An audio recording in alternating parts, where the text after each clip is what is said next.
नमस्कार दोस्तों, स्वागत है आपका हमारे चैनल पर।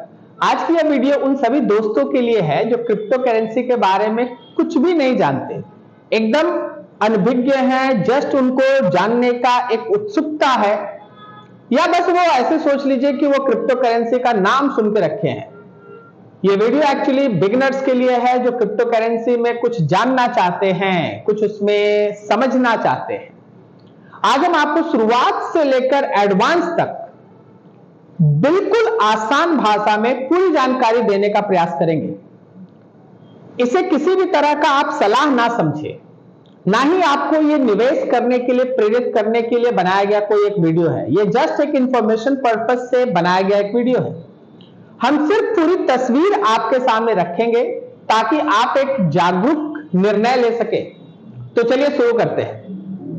सबसे पहले आपको समझना होगा कि पैसा या मनी क्या होता है।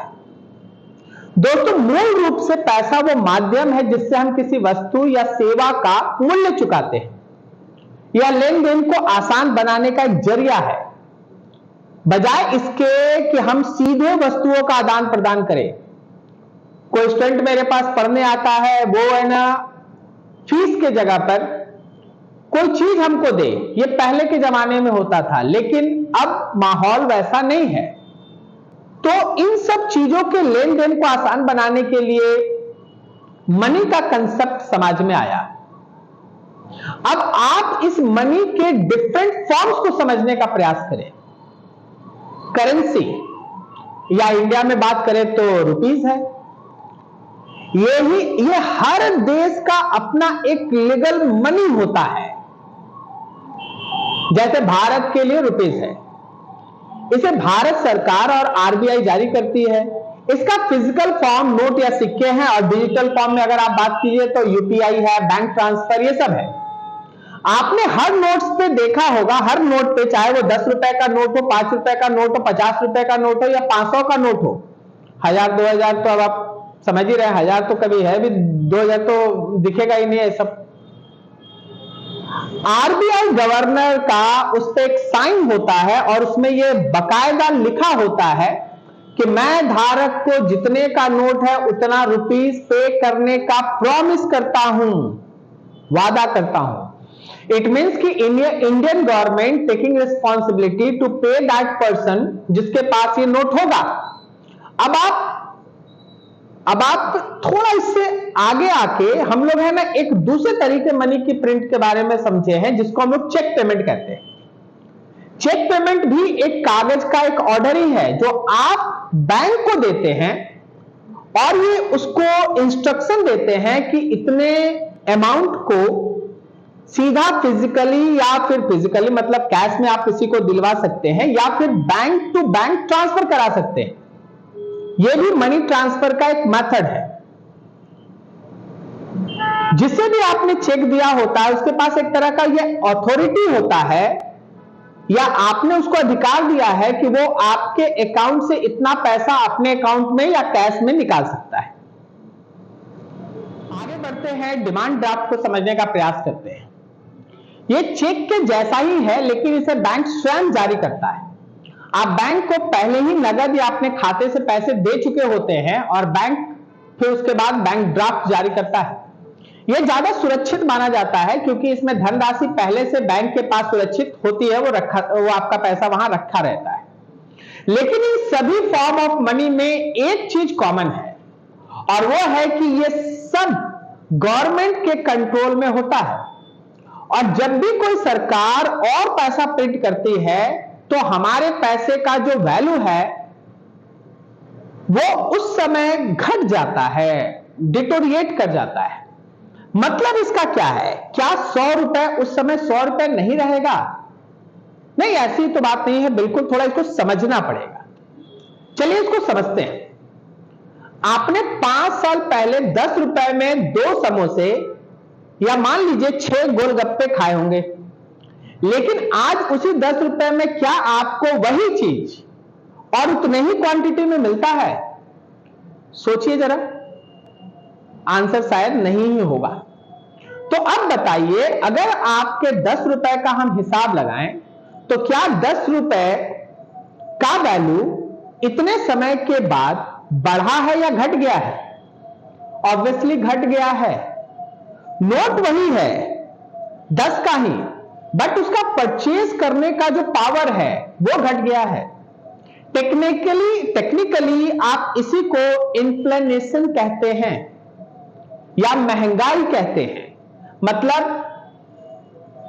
इसमें जितने भी हमारे करेंसीज इन्वॉल्व होते हैं उन सब का वैल्यू जो गवर्नमेंट कंट्रोल करती है, उन सब में जैसे जैसे गवर्नमेंट पैसा प्रिंट करते जाएगी, ध्यान रखिएगा उसका वैल्यू डिटोरिएट करता है, घटते जाता है।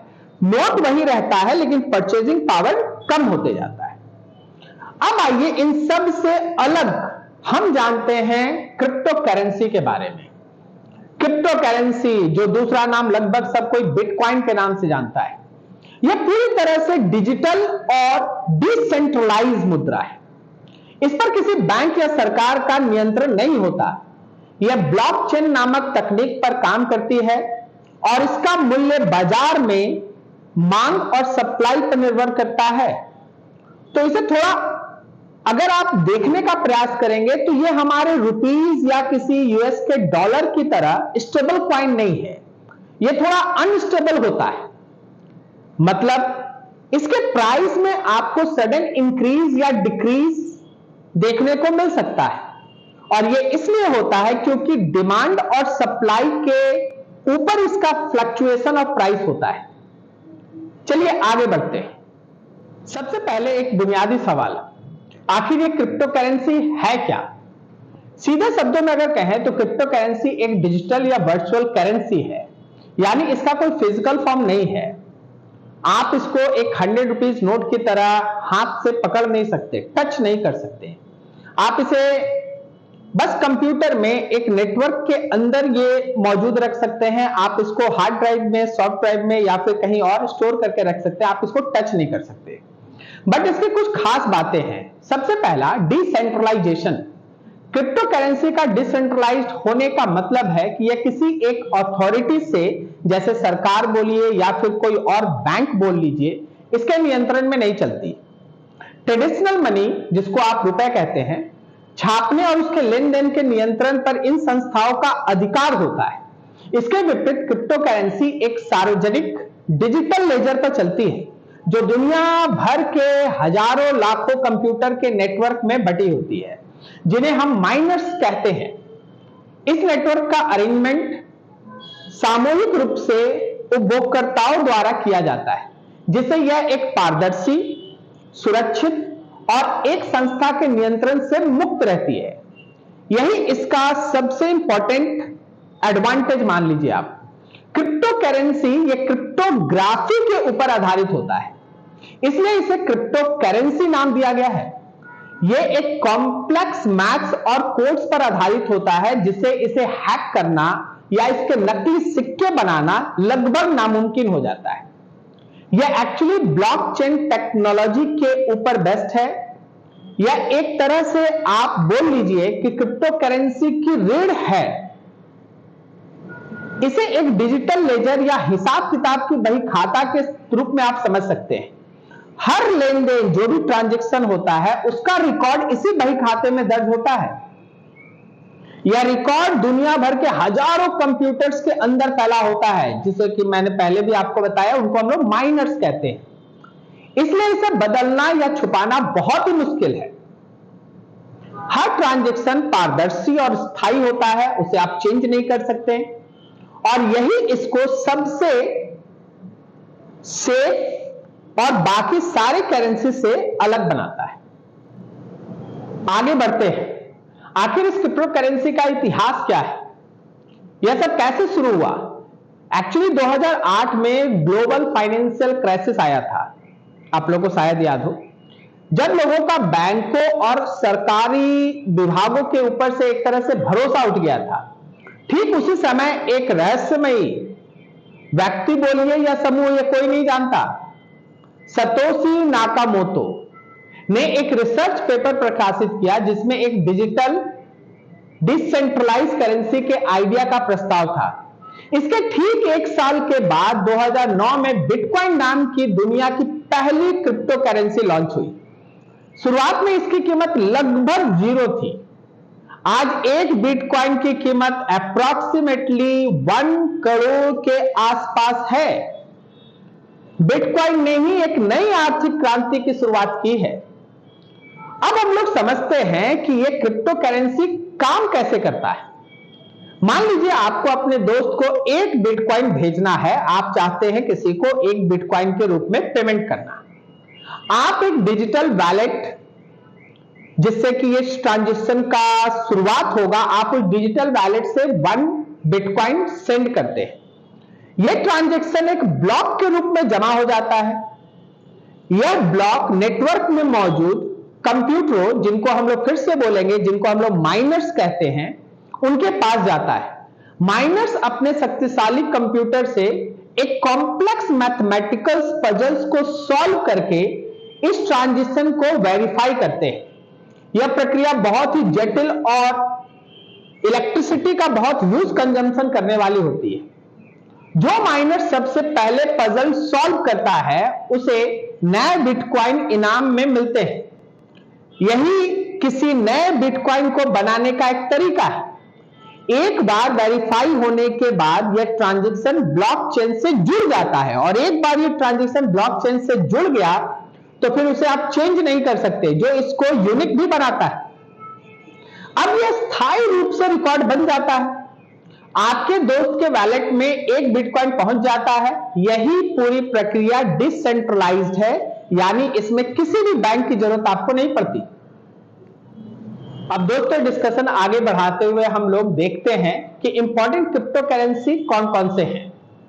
सबसे पहले बिटकॉइन। लेकिन बिटकॉइन के अलावा तो हजारों अन्य क्रिप्टो करेंसी भी हैं, जिनको हम लोग अल्ट कॉइन्स या अल्टरनेटिव कॉइन्स कहते हैं। कुछ मशहूर अल्ट कॉइन्स के नाम अगर आप देखिएगा ना, तो उसमें आपको इथेरियम मिलेगा। अब इस इथेरियम के बारे में थोड़ा सुनिए। बिटकॉइन सिर्फ एक डिजिटल करेंसी है, लेकिन इथेरियम एक डिसेंट्रलाइज्ड प्लेटफॉर्म है। इस पर स्मार्ट कॉन्ट्रैक्ट्स बनाए जाते हैं जो अपने आप एग्जीक्यूट हो जाते हैं। और ये इंपॉर्टेंट बात ये है कि ये डीफाई, डिसेंट्रलाइज्ड फाइनेंस और एनएफटी की दुनिया की एक तरह की बेसिक्स है, वो एक तरह की आधारशिला है। अगला अल्ट कॉइन में इंपॉर्टेंट नाम आता है, वो होता है टेथरेट यूएसडीटी। ये एक स्टेबल कॉइन है। इसकी कीमत अमेरिका के डॉलर से एसोसिएटेड होती है। 1 USDT is actually equals to 1 USD। निवेशक जो भी इन्वेस्टर्स होते हैं, अगर उनको लगता है कि मार्केट में बहुत ज्यादा अप एंड डाउन आने वाला है, तो अपने पैसे को प्रोटेक्ट करने के लिए इस USDT में निवेश करते हैं। नेक्स्ट आइए रिपल, जिसको हम लोग XRP भी कहते हैं। इसका काम है, इसका लक्ष्य एक्चुअली बैंकों के बीच एक तरह का इंटरनेशनल ट्रांजैक्शन को तेज और सस्ता बनाना। अगला आता है लिटकॉइन, LTC। इसे तो आप ऐसा मानिए कि इसे एक तरह से बिटकॉइन का एक हल्का संस्करण माना जाता है, जो ट्रांजैक्शन को तेजी से प्रोसेस करता है। अब दोस्तों, थोड़ा समय आ गया है क्रिप्टो करेंसी के फायदे और नुकसान दोनों पहलू पर डिस्कशन करने का। तो सबसे पहले हम लोग एडवांटेजेस के बारे में देख लेते हैं कि आखिर इसका क्या दुनिया में यूज होगा भविष्य में। आप दुनिया में किसी को भी कभी भी बिना बैंक की परमिशन के कम फीस में पैसा भेज सकते हैं। सो ये आपको अपने पैसे के लिए एक तरह से फ्रीडम देता है। दूसरा है इसका ट्रांसपेरेंसी। ब्लॉकचेन पे हर ट्रांजैक्शन सबके सामने होता है। करप्शन की कोई गुंजाइश इसमें नहीं है। थर्ड है सिक्योरिटी। क्रिप्टोग्राफी और डिसेंट्रलाइजेशन की वजह से हैकिंग इसका बहुत ही मुश्किल है। फोर्थ है इन्फ्लेशन से प्रोटेक्शन। बिटकॉइन जैसी कई करेंसी की एक सीमित सप्लाई है। मतलब आप लेके चलिए कि बिटकॉइन कितना भी आप लेंगे ना, तो वो पूरे 21 मिलियन बिटकॉइन ही लास्ट तक बन पाएगा। जबकि सरकारें जितनी चाहें उतना पैसा छाप सकती हैं, जिससे उसकी कीमत घटती है। लेकिन बिटकॉइन की जो सप्लाई है वो एक सीमित है। अब आइए डिसएडवांटेज और रिस्क पे फोकस करते हैं। याद रखिएगा, यह बहुत ही जरूरी हिस्सा होता है। सबसे पहला पार्ट है कि यह हाई वोलाटाइल होता है। क्रिप्टो करेंसी बहुत ज्यादा उसका जो प्राइस है ना, बहुत तेजी से फ्लक्चुएट करता है। क्रिप्टो करेंसी की कीमतें अगर आप मानेंगे ना, तो वो इतने तेजी से फ्लक्चुएट करते हैं कि आपको रातों रात, अगर ये करोड़पति बना सकते हैं तो रातों रात आपको है ना सड़क पे भी ला सकते हैं। बात ध्यान रखिएगा, आप सब कुछ रातों रात गवा सकते हैं। एक तरह से मान के चलिए कि गैम्बलिंग जैसा होता है। अगला जो इस पर खतरा हमेशा मंडराता है वो है साइबर हैकिंग का। साइबर हैकिंग में एक्सचेंजेस हैक हो सकते हैं। अभी हाल फिलहाल ये घटना हुई थी, मैं उस एक्सचेंज का नाम नहीं ले सकता, लेकिन उस पे एक्सचेंजेस हैक हो जाते हैं। बाद में एक्सचेंज में बहुतों को है ना उनका अमाउंट है ना पैसा रिफंड भी किया था। चलिए आगे बढ़ते हैं। अगर आपने अपनी प्राइवेट की, आपका जो पासवर्ड होता है, अगर गलती से आप उसे भूल गए तो आपका पूरा पैसा हमेशा के लिए गया समझिए। कोई शिकायत करने पे कोई रास्ता भी नहीं है इसका। किसी भी तरह का लीगल प्रोटेक्शन आपको इसमें नहीं मिलने वाला। क्रिप्टो करेंसी पर अभी तक ज्यादातर देशों में कोई भी क्लियर लीगल टर्म्स है ना इस पर क्रिएट नहीं किए जा चुके। अगर आपका पैसा डूब गया तो भारत में आरबीआई या सरकार आपकी कोई मदद नहीं करेगी। आगे सुनिए इसका प्रॉब्लम क्या है। कुछ गैर कानूनी गतिविधियों में भी इसका खूब इस्तेमाल होता है। आप ऐसे मानिए कि इसकी एनाटॉमिटी के कारण इसका इस्तेमाल गलत कर्मों के लिए भी किया जा सकता है, like terrorist funding, money laundering etcetera. Environment पे भी इसका अच्छा खासा इफेक्ट पड़ता है। जब कोई बिटकॉइन माइनर अपने हैवी कंप्यूटर को यूज करके ब्लॉकचेन में है ना माइनिंग के थ्रू सर्किट को कंप्लीट करने का प्रयास करता है, तो उसमें बिजली का बहुत तेज खर्च आता है, जिसके कारण पर्यावरण पे, इन्वायरमेंट पे बुरा असर पड़ता है। तो यहां तक के डिस्कशन के बाद अब आप शायद वो बेसिक कंसेप्ट आपका क्लियर हो गया होगा, लेकिन एक बात अभी भी आपको जरूर जानना चाहिए कि भारत में क्रिप्टो करेंसी का जो सिचुएशन है उसका क्या फ्यूचर है, मतलब क्या हो सकता है हमारे इस इंडिया में। तो अगर मैं आपको स्ट्रेट फॉरवर्ड एक बात बोलूं तो इंडिया में क्रिप्टो करेंसी का भविष्य अभी भी अनिश्चित है। अभी भारत में क्रिप्टो करेंसी में ट्रेडिंग और निवेश करना कानूनी, मतलब आप मान के चलिए लीगल तो है, आप कोई गलत काम नहीं कर रहे हैं, लेकिन ये अनरेगुलेटेड है।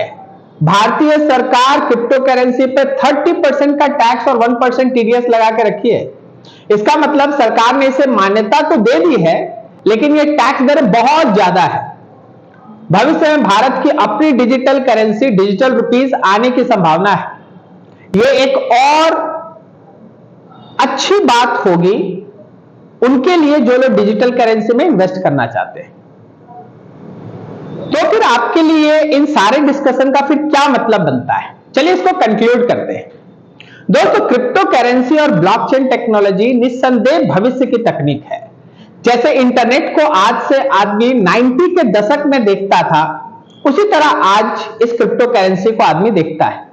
इसके डिसेंट्रलाइज सिस्टम में दुनिया बदलने की एक अपार क्षमता है, लेकिन एक निवेशक के तौर पर यह बेहद जोखिम भरा और हाई रिस्क हाई रिटर्न वाला गेम होता है। तो फिर आपको इसमें क्या करना चाहिए? सबसे पहले, अगर आप इसमें कुछ भी इन्वेस्ट करना चाहते हैं या आप इसमें किसी भी तरीके से इन्वॉल्व होना चाहते हैं, सबसे पहले पूरी रिसर्च करें। केवल उतना ही पैसा लगाएं जिसके डूब जाने के बाद आप अपने दुखों को आसानी से झेल सकते हैं। ठीक है, आप मान के चलिए कि जो पैसा लगाइएगा वो डूब जाएगा, ऐसे ही स्टार्ट होता है। शुरुआत बहुत छोटे से अमाउंट से करें। रेप्यूटेड और सिक्योरिटी में जो क्रिप्टो एक्सचेंजेस ऑलरेडी रजिस्टर्ड है उनका इस्तेमाल करें। तो फिर क्या नहीं करना चाहिए? किसी की सुनकर, मतलब मान लीजिए मेरी सुनकर या समथिंग, या फोमो में, फियर ऑफ मिसिंग आउट में आकर कोई बड़ा निवेश ना करें। कर्जा लेकर तो कभी भी इसमें 1 रुपए ना लगाएं। गेट रिच क्विक इन सब स्कीमों पर बिल्कुल भरोसा ना करें। आप रिच नहीं होंगे, आप पुअरर होंगे। जिसके स्कीम में लगाएंगे वो रिच होगा। तो दोस्तों ध्यान रखिएगा, क्रिप्टो करेंसी एक मौका है, लेकिन एक बहुत बड़ा जोखिम भी है। इसे समझदारी से हैंडल करना बेहद जरूरी है। यह वीडियो सिर्फ शुरुआत है। निवेश के पहले आपको इस पर गहन अध्ययन करना चाहिए। अगर आपको यह वीडियो पसंद आया तो लाइक और शेयर कीजिए। कमेंट में बताएं आप किस टॉपिक पर अगला वीडियो चाहते हैं। हम लोग का भरसक प्रयास होगा कि वो आपके सामने प्रेजेंट किया जाए। धन्यवाद।